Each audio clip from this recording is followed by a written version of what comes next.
Assalamualaikum warahmatullahi wabarakatuh.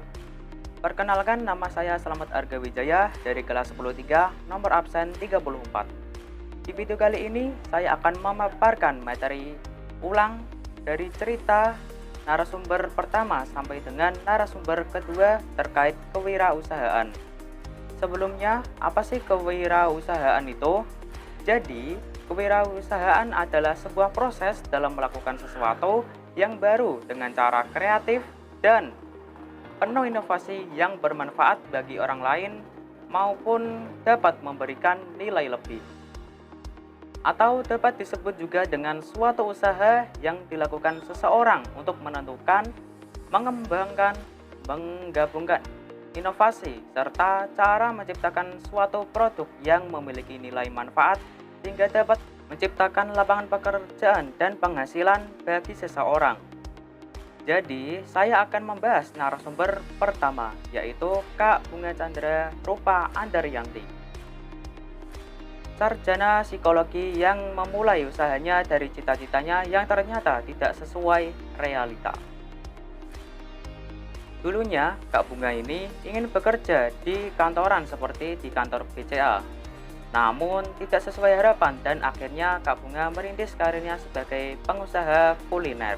Jadi setelah lulus dari S1, Kak Bunga ingin lanjut merintis usahanya yang dibuat saat ia skripsi, yaitu menjual makanan yang bisa disebut juga dengan cemilan. Awal mula usaha dari Kak Bunga ini berawal dari ia diberi pisang coklat oleh tetangganya.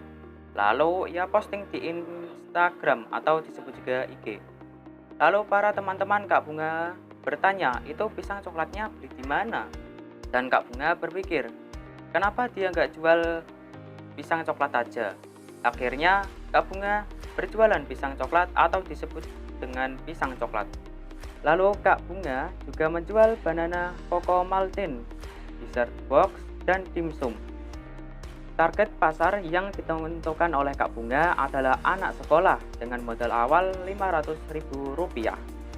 Dari uang yang disisihkan semasa kuliah, langkah awal Kak Bunga mencoba percaya diri membuka pre-order dari membuat percobaan, mempelajari cara membuat dengan nol ilmu, dan juga masih tester ke beberapa orang serta membenarkan terasa yang kurang nggak sampai di situ. Kak Bunga juga memikirkan nama, logo, dan harga jual makanannya yang namanya berproses, itu tidak ada yang instan. Kak Bunga juga sempat menerima kritikan dari orang-orang yang membeli usahanya. Tapi komitmen Kak Bunga menerimanya dengan sabar dan memperbaiki resepnya. Kak Bunga juga memiliki komitmen saat berjualan, yaitu kalau makanannya nggak enak, uangnya bisa direfund atau dikembalikan ulang. Beberapa sistem yang dilakukan Kak Bunga saat merintis usahanya yaitu antar pesanan dari rumah ke rumah memakai motor, COD, jualan pakai mobil di depan SMP 3, dan ikut tempat orang jualan dengan bayar sewa. Akhirnya, pada tahun 2023, Kak Bunga berani membuka ruko walaupun tidak besar. Menjadi pengusaha itu ada suka dan dukanya. Kalau untuk sukanya sendiri itu seperti bisa buka lapangan kerja, bisa main kapan aja, bisa berkreasi sesukanya dan nggak terikat sama orang lain. Kalau dukanya sendiri yaitu pendapatannya yang nggak pasti. Jam kerja bisa lebih dari 24 jam dan kadang harus kuat ngerasain sepi. Menurut Kak Bunga sendiri ada beberapa hal dasar yang harus dimiliki seorang pengusaha, yaitu modal uang, modal mental, tekun, dan ada tindakan serta kemauan dan sabar, menikmati proses, percaya diri. Usaha itu pasti akan nggak pernah mengkhianati hasil, jadi kita jangan takut mencoba dan terus yakin sama skenario yang diberikan oleh Tuhan. Narasumber yang kedua kita adalah Kak Iva Tori Aprilia.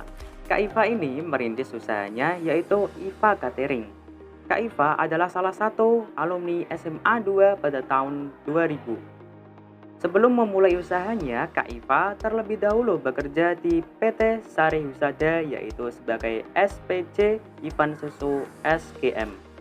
Setelah 4 tahun, Kak Iva naik pangkat menjadi tim leader dan setelah itu bekerja di PT tersebut dan akhirnya Kak Iva terjun ke dalam kewirausahaan kuliner. Awal mula Kak Iva adalah penjual bakpao dan gorengan. Bagi Kak Iva, ada beberapa tips untuk menjadi seorang pengusaha. Yang pertama, kita harus mulai bergerak. Yang kedua, kita harus mengenali potensi diri. Yang ketiga, kita harus berani berproses dan jangan takut akan kegagalan.